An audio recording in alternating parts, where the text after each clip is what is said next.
Hello my crafty friends, it's Donna. Welcome back to my YouTube channel. I am so happy you're joining me for this video showcasing the new Butterfly Brilliance Collection by Stampin' Up. The entire collection is available for $97 Canadian plus shipping and taxes, but you can of course purchase the items all separately as well. The collection is available from March 2nd to May 3rd, but it could sell out, so if you're interested, please don't wait to purchase it. As an added bonus, anyone purchasing the collection from me using the host code SHOWING during the month of March 2021 will also receive a PDF download by email for 3 tutorials using some of the items from this collection. The collection consists of the stamp, one red rubber stamp. It stamps out 6 beautiful, larger sized butterflies. It also includes the die, which will cut those butterflies out separately, as well as 6 dies that are formed kind of like very delicate butterflies, which you can layer on top of the other die. The die also comes with 2 smaller butterflies that you can cut out of cardstock just as embellishments, as well as a brick type die, a die that makes little lines in paper, and one with the little dots. The large die will cut out the DSP that I'm going to show you, or the one sheet from the DSP. These are all double-sided DSPs. There is 8 of each of these sheets in the collection, so there's 6, and they're all double-sided. 6 designs, all double-sided, but you get 8 of those. This one here is also a beautiful one. There's no die for that, but they're very easy to cut out, and I did cut them out for this video. The colors that coordinate with this DSP set are Basic Black, Bermuda Bay, Blushing Bride, Calypso Coral, Just Jade, Magenta Madness, Mango Melody, Mint Macaron, Misty Moonlight, Poppy Parade, and So Saffron. And it's absolutely gorgeous. I love this set. The collection also includes 2 sheets of Natural Touch specialty paper. This paper kind of reminds me of laminate flooring. It is double-sided. It has like the wood grain on one side and then a plainer side. And that's the 12 by 12 paper. So that's the items that are in this collection. Now we're going to move on to the card that I'm making today. This is going to be is an inside out card. That's my first card that I made. And all the action is on the inside of the card. So when you flip the card inside out, all the action is on the inside. And it's meant to stand up like that, like inside out. But when you get the card, it's very plain, and I want it to be that way. I want it to be very plain on the outside so that there was kind of a wow factor when you opened up the card. I just took the DSP and used the dies for the bigger ones, and then just fussy cut out the little dies, or if you had a scan and cut, it works fine on that as well.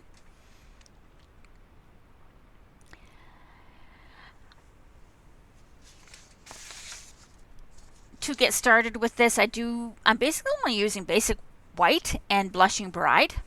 The Blushing Bride piece is going to be 5.5 by 9.5. You're going to need to score that 9.5 side at 4 1/4, 4 3/4, and 5 1/4, and it kind of gives you a little, like a mountain kind of in the center there that you're going to push inwards. So just kind of accordion folding it and pushing it inwards so that there's a little tab forming on the inside, and the little space on the outside we're just going to glue shut.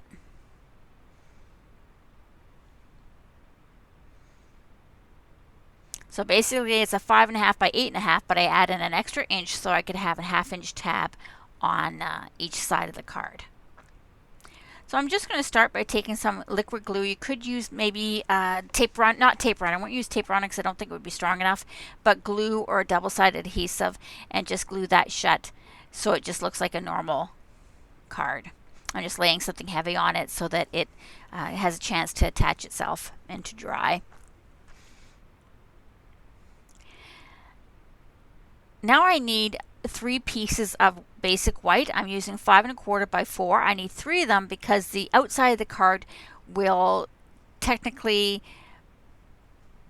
well, the inside of the card technically becomes the outside of the card, so I need 3 pieces to make that happen. The one piece that's going to go on the inside of the card, I am using a embossing folder. You don't have to do that, but I really think it adds a little bit of nice touch to it. That is the Scripty 3D embossing folder.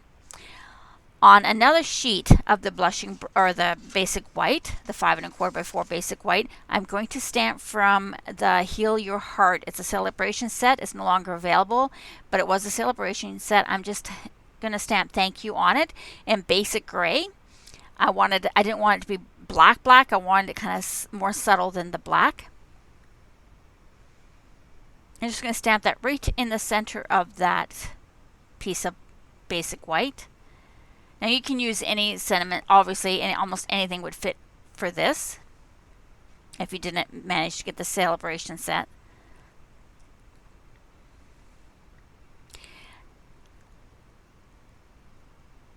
On the remaining third one, this is going to be what will technically be where you would write your sentiment.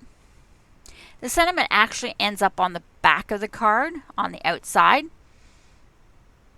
And I'm using a sentiment from the same stamp set. From a piece of Blushing Bride, basically around 2 1/4 by 4 inches, or a piece of scrap, I'm using the Ornate Layers dies just for my inside sentiment, the inside that becomes the outside. It makes much more sense when you see the card. I'm just going to run that through my die cut machine, and using a rectangle for my sentiment that's going to go on top. Now I did realize that this rectangle that I was hoping would work is going to be too small, and I remembered that later, but so I just switched out and got a bigger one. Going to stamp my sentiment on that piece of scrap Whisper White, and then die cut it out with that stitched rectangle. It is going to kind of cover up some of the ornate frame a little bit more than I wanted to, but I really want to use that thank you. Now for this thank you, which is the same thank you from the outside, in order to cut it with the stitched rectangles, I didn't need to, but I just find this particular die, the stitching is so close together that it could tear your cardstock. So I'm just using some removable tape to stick down my die to my stamped piece where I want it to be cut out. And then I'm going to slide some wax paper underneath. Now I do know that a lot of people say, no, don't use wax paper. You'll get a wax paper buildup or whatever. And maybe that's true, but I've never had a problem. So I will continue to do it just on the dies that I find it's easier for me. This way this will pop right out and it's not going to tear my piece of paper at all. So I'm just going to run those two through my die cut machine. And you can see that ornate layer is absolutely gorgeous. I could have cut it out of white and just stamped right on that. That would have been fine too, but again, I think that may have been a little bit too small for my thank you. And there's my rectangle with the thank you on it. You can see it just popped right out of the die. I'm going to attach that to the ornate layer. It still has some of the ornate layer around it. I think that's so pretty, and it's so feminine. Okay, now I'm taking the piece of the DSP and I'm going to cut out those bigger butterflies. I find it's easier sometimes it's easier if I make a template up. So this is just a template where it's the negative space. I made it out of black because if you make it out of white, I wouldn't be able to see the outline clear enough. So by doing it out of black, I could clearly see how much of an outline I'm going to have. This just makes it so that I don't ruin the DSP because I didn't have enough of it to really waste. So I wanted to make sure I could get all 6 butterflies out of that piece of paper. So I'm just laying it down where I want it to be. I'm going to tape it down with some removable tape. Normally I would do this on right on my cutting mat or my cutting plate for my Big Shot because I still only have a Big Shot. But just so you can see what I was doing, I'm using the removable tape and taping it down. Then the die will pop right in where it belongs. You can actually feel it pop right in there. And I'm going to do the same thing. Just going to put down some removable tape. Now removable tape is Scotch removable tape, but because I'm putting it in a die cut machine, the pressure is going to make it stick. So I don't really want to put the tape anywhere where it really matters. I'm going to run that through and I'm going to have 6 beautiful images to use. And this is going to be what's going to go on the top part of the card. And then out of the individual ones, I'm just going to go and cut out some. I did use my scan and cut, I believe, for this one, but they're really simple to cut out, even by hand. Even if you didn't want to use the dies for this, you could cut those butterflies all out by hand, and it's very easy. Just a little fiddly for the smaller ones.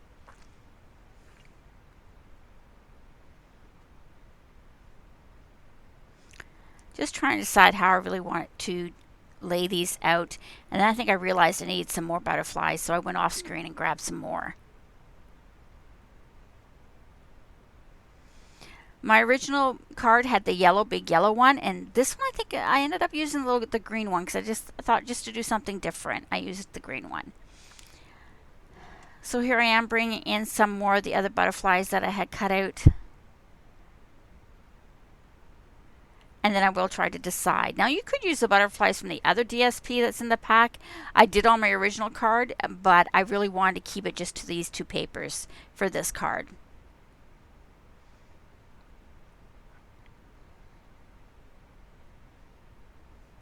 Okay, so now I'm taking my card base and I'm just going to attach everything down.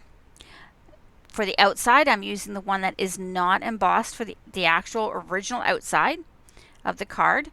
The one that whoever your recipient is going to see when they take it out of the envelope. I'm going to attach that with some liquid glue. You can use, of course, any type of adhesive or your favorite adhesive. And then I'm going to take one of the butterflies and just attach it to where the thank you is, just to make it look really simple but still very elegant. Then I'm attaching the embossed piece to what will be the outside.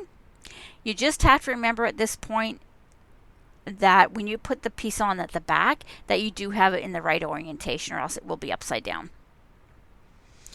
Now my sentiment, I am popping it up so it adds a little bit of dimension, but I also knew I was adding dimension with the butterflies too, so I wasn't really worried about that.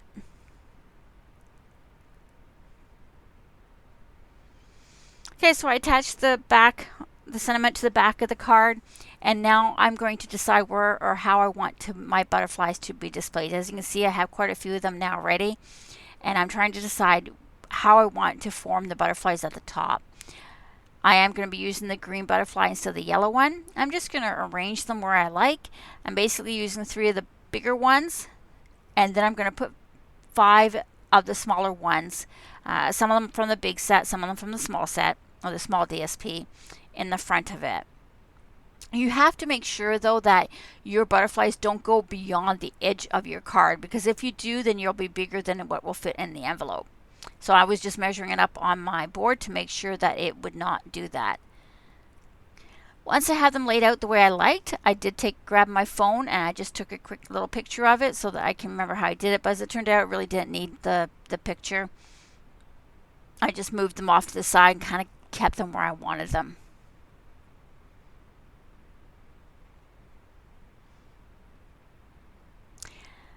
Now I'm going to begin gluing these down. I am going to start with the back layer first because the front layer is going to go on top, and I'm going to use dimensionals for those. So I'm going to start with the 2 outside butterflies just with a little bit of glue. I do have to remember not to put glue all over the back. I can only have really basically on the bottom of the wings. The first one, the pink one, I did realize I did get glue on there, but I rubbed it off, and if I need to, I have my adhesive remover it'll work fine for. Just attaching those 3 back ones. Then I'm going to take the smaller ones, but for the smaller ones, some of them I used just dimensionals for, and then the ones at the very front I used the strips, the foam strips, only because there's just slightly more dimension to those than the actual dimensionals. So it means that those 3 at the front popped up just a little bit more than the 2 that I used for the dimensionals for. So basically it gives almost like 3 layers of butterflies, or 3 rows of butterflies.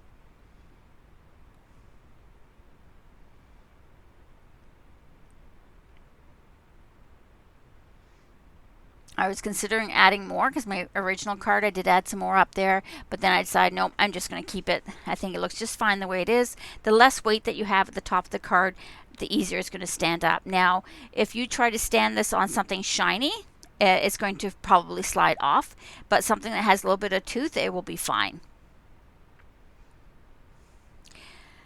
Again, I hope you enjoyed this tutorial. Hope you do give it a chance, or if you have a chance to make it, that'll be great.